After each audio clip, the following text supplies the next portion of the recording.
Ayan, magandang araw na naman po sa inyo.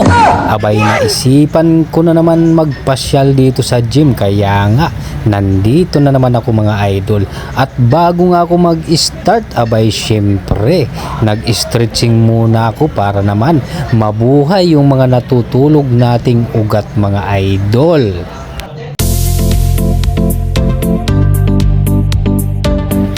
At matapos nga ako mag-stretching, abay dito na ako dumiretso sa aking unang program. Dito tayo sa incline bench press. Dito muna tayo sa machine. Katulad po sa mga baguhan na nag-workout, mas maganda po mag-start po kayo sa machine kung mayroon naman machine ang inyong gym na pupuntahan. Huwag nyo naman pilitin na masyadong mabigat ang inyong bubuhatin dahil kayo rin ang mahihirapan. At ayan nga mga idol, 3 sit lang tayo, 10 lang o kaya 8 para mas okay ang ating workout.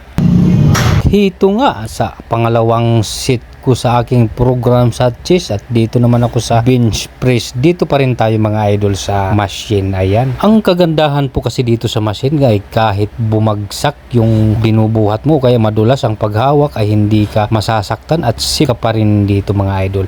Lalo na sa mga baguhan na nag-workout, mas maganda po sa ganitong mag-start kayo sa machine kasi sa manual napakahirap po lalo na kung hindi pantay ang inyong paghawak abay syempre at doon na magsisimula ang iyong pagka-aksidente. Ayan mga idol, nandito pa rin tayo sa bench press mga idol.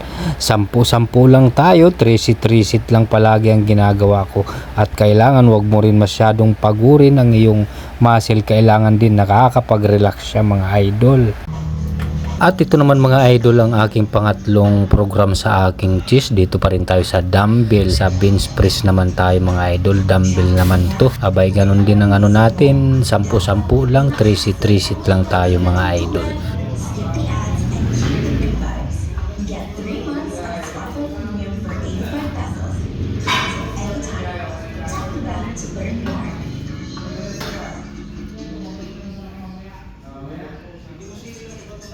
Mas karami ng trabaho, pagsuwang ng tugtugan. Gawin mo mas chill focused ang workspace mo with high-quality sound. At ito naman mga idol ang aking pang-apat na program sa aking chest mga idol. Itong workout ko ngayong araw mga idol ay mabilisan lang. Di ko talaga ginawa yung talagang kumpleto kong program sa aking chest mga idol. Nandito nga ako sa cable chest fly mga idol. Ganon din pa rin mga idol. 3 sit lang tayo. 10 or 8 pwede na yan. Mas okay na yan mga idol.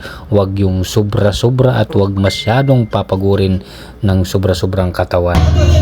At ito naman mga idol ang aking pang-5 program sa aking chest mga idol. Ito po ay pull over chest upper po ito. Ganun pa rin ang ano natin, 10 or 8, 3 sit lang tayo mga idol. Ganun lang kasimple ang ating pag-workout. Ito ay mabilisan lang na aking workout ngayon mga idol dahil mayroon nga naman ako pupuntahan na mahalagang importante na mahalaga. Kailangan ko lang kasi makapag-workout ngayong araw na to mga idol kaya ito kahit mabilisan lang na program kaya minadali ko na mga idol.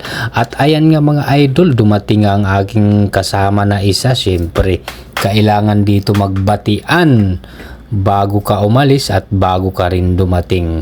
At ayan nga siya mga idol.